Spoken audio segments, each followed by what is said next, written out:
Centrally apply করতে হয়। Centrally apply কাদের জন্য খুব বেশি ভালো। সেন্ট্রালি অ্যাপ্লাই তাদের জন্য চোখ বন্ধ করে এপ্লাই করে দেওয়া ভালো যাদের রেজাল্ট অনেক বেশ ভালো।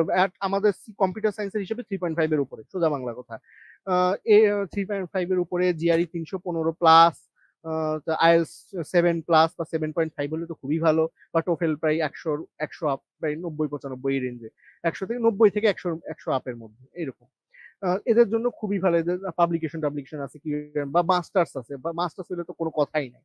তাদের জন্য সেন্ট্রাল অ্যাপ্লাইড ভালো। কিন্তু যদি কিন্তু এটাও সত্যি যে আমাদের মতো প্রোফাইল, মনে করেন 3.5 রেঞ্জে ঘোরা, 3.51, 52, 53 এই রেঞ্জের প্রোফাইল, এরাও কিন্তু আরো ভালো ভালো জায়গায় পায়, অনেক ভালো ভালো জায়গায় যায়। এই ভালো ভালো জায়গা বা ভালো ইউনিভার্সিটি, ভালো প্রোগ্রাম বা ভালো সবচেয়ে বড় টেকনিক যেটা, সেটা হলো প্রফেসর ম্যানেজ করা, মানে ইমেইলিং করা। ইমেইলের উপরে কোনো নাই। এখন এই সমস্যা, ইমেইল করতে গেলে সমস্যা আমার মতো লোকজনের যেটা হয়, সেটা হলো আমাকে প্রিপেয়ার থাকতে হবে যে রিপ্লাই আসবে না। মানে রিপ্লাই আসবে না এটা ধরে নিয়ে চোখ বন্ধ করে, আমরা এমন বড় কেউ না যে আমাদের জন্য সবাই দরজা খুলে বসে আছে। আমার যদি না তোমার প্রোফাইল এক্সট্রিম ভালো হয়, আপনার প্রোফাইল এক্সট্রিম ভালো হয়, ইমেল করতে হবে। প্রফেসর আমেরিকায় প্রফেসর ফান্ড প্রফেসরের হাতে থাকে। সে টিএ, অনেক ইউনিভার্সিটি টিএ অ্যাসিস্ট্যান্ট, একজন প্রফেসর যদি চায়, আমারই এক ফ্রেন্ড, হ্যাঁ বলি, ও এবার আমার ফ্রেন্ড না, জুনিয়র, জুনিয়র কিন্তু ফ্রেন্ডলি রিলেশন খুবই। ও যাচ্ছে টুস্কাগি ইউনিভার্সিটিতে মাস্টার্স করতে, কম্পিউটার সায়েন্সে মাস্টার্স, পরে পিএইচডি করবে, আগ্রহ আছে। ও হলো মাস্টার্স করতে যাচ্ছে।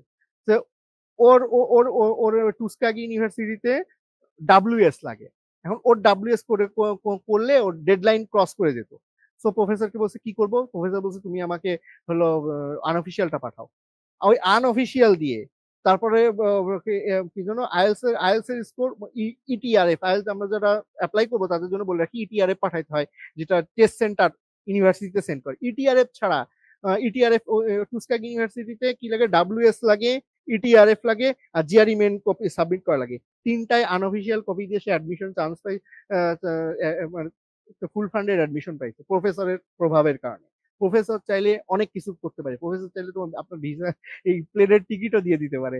আর হলো ভিসা প্রসেসিং এ অনেক মানে ইউনিভার্সিটি দিয়ে অনেক কিছু করাইতে পারে। প্রফেসর অনেক ক্ষমতা থাকে আমেরিকায়। সো ফান্ডিং এর জন্য প্রফেসর মাস্ট। আর দ্বিতীয় কথা হলো যে, দ্বিতীয় কথা কোনটার জন্য বলতেছে না, ওই ছেলে আরেকটা কথা বলি, ওই ছেলে ডাব্লিউএস এর পরে করেই নাই। এখন হলো আমাদের ইউনিভার্সিটি থেকে অফিসিয়াল ট্রান্সক্রিপ্ট খামে করে ও নিয়ে যাবে, নিয়ে যে ওটা ওখানে ইউনিভার্সিটিতে সাবমিট করে ভেরিফিকেশন করাবে। মানে সে ডাব্লিউএস এর কোনো কাজই করলো না, 30-40 হাজার টাকার কোনো কাজই করলো না, শুধু প্রফেসর ইনভলভমেন্টের কারণে। তো প্রফেসর লাগবে।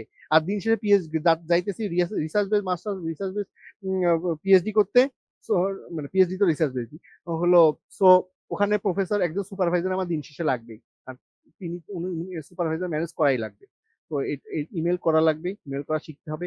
রিজেকশন আসবে, কিন্তু মানে এই বিশ্বাস হারালে চলবে না। এটা হলো কথা।